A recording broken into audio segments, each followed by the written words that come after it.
So, hello everyone. We are coming to the next chapter, which is chapter E. Chapter 6, part E.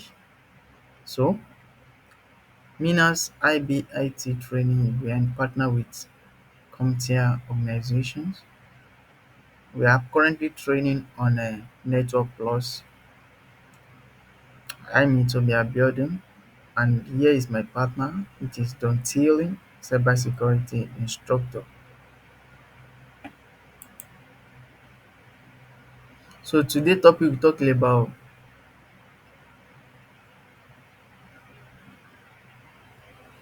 about rogue system attack.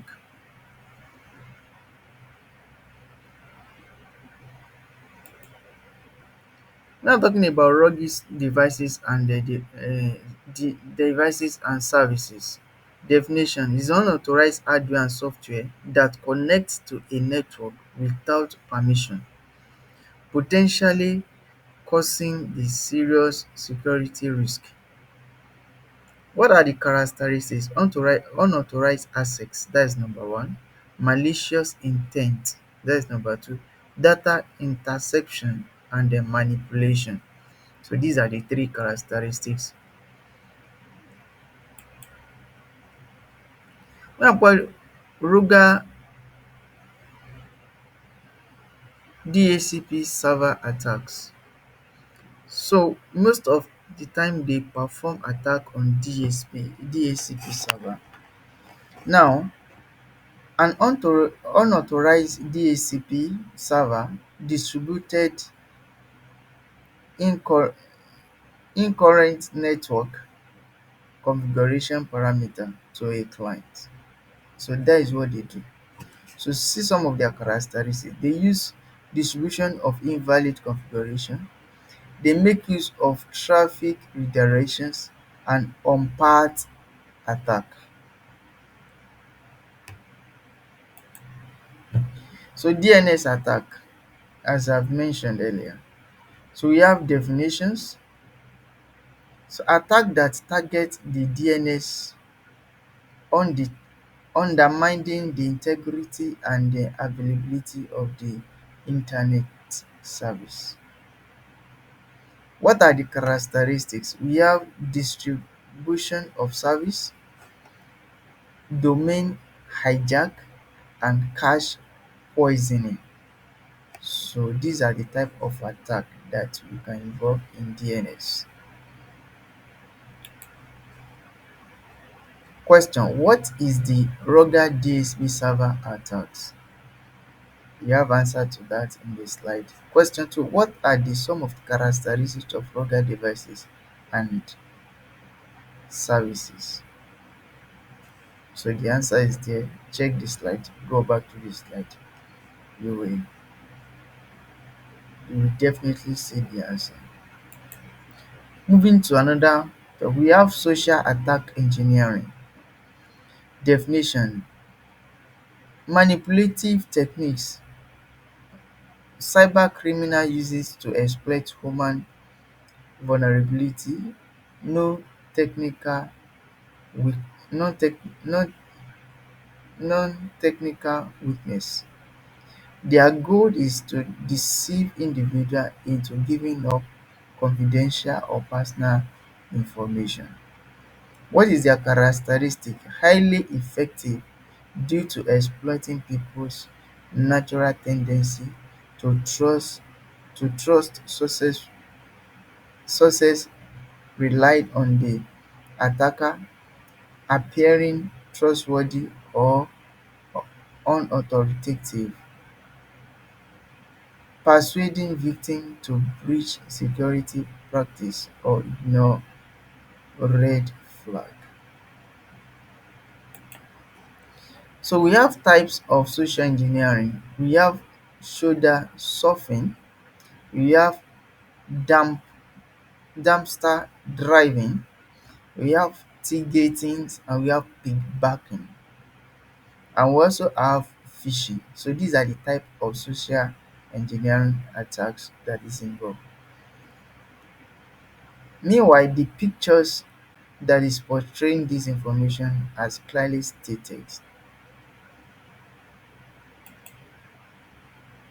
We have password attack.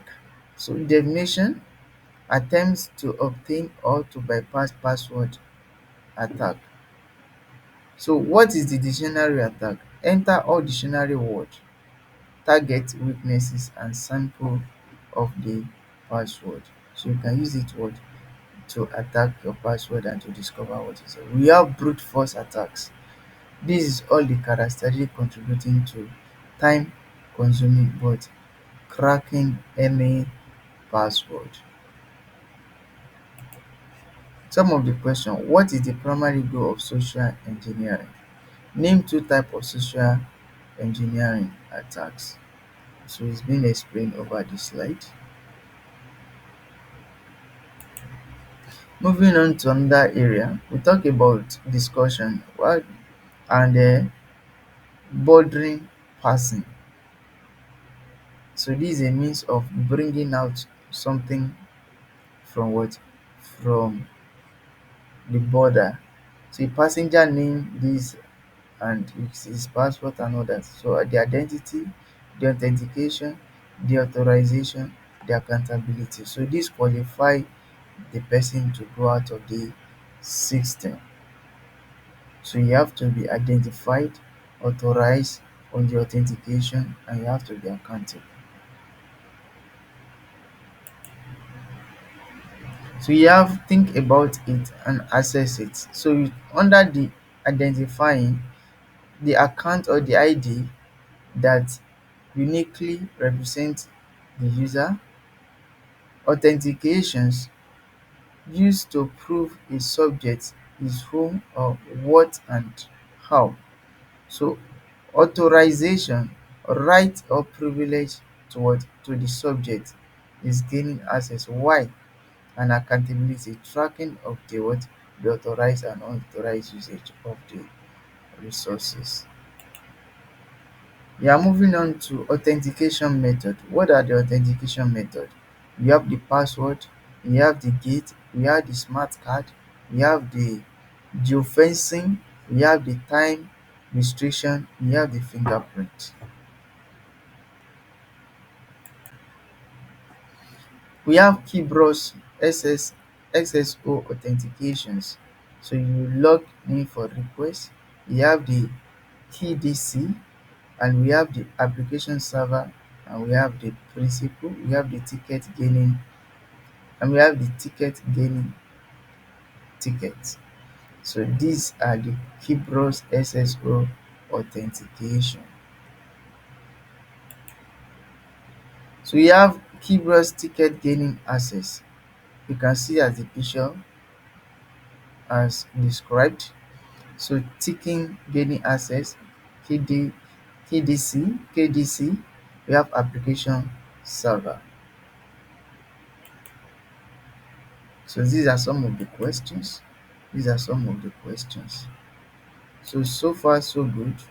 We've been able to conclude this section about network plus.